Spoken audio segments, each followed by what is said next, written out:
ननकर Parker जे ॻोठ राणीपुर में बिच्छू कखण सबब नींगर फौत थी वियो। बिच्छू कखण सबब 10 वरियें जे गोविंद कोहली खे अस्पताल मुंतकिल कयो वियो। गोविंद कोहली तालके अस्पताल में इलाज दौरान दम धणी हवाले कयो। ननगर पार्कर जे ॻोठ राणीपुर में बिच्छू कखण सबब नींगर फौत थियो आहे। अवां खे ख़बर ॾियूं पिया त बिच्छू कखण सबब 10 वरियें जे गोविंद कोहली खे अस्पताल मुंतकिल कयो वियो।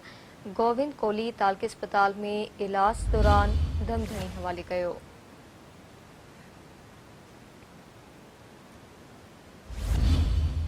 ननगर पार्कर जे ॻोठ राणीपुर में बिच्छू कखण सबब नींगर फौत थियो आहे। बिच्छू कखण सबब 10 वरियें जे गोविंद कोहली खे अस्पताल मुंतकिल कयो वियो। गोविंद कोहली तालके अस्पताल में इलाज दौरान दम धणी हवाले कयो।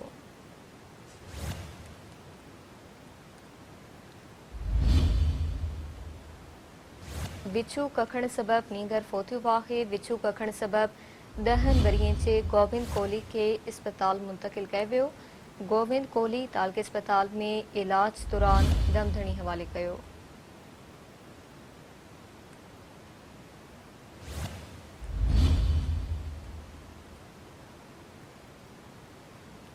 ननगर पार्कर जे ॻोठ राणीपुर में बिच्छू कखण सबब नींगर फौत थियो आहे। बिच्छू कखण सबब 10 वरियें जे गोविंद कोहली खे अस्पताल मुंतकिल कयो वियो। गोविंद कोहली तालके अस्पताल में इलाज दौरान दम धणी हवाले कयो। तफ़सील मालूमात Sindh TV news reporter Akhtar समोगा।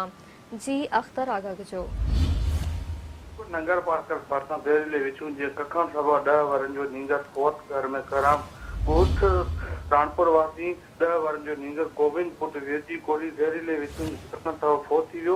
इतला मौजूद नींगर के ज़हरीले विचूं कके वेंदो जंहिं बैद इलाज लाइ तालके अस्पताल नंगर पार्कर मुंतकिल इलाज दौरान फौत थी वियो।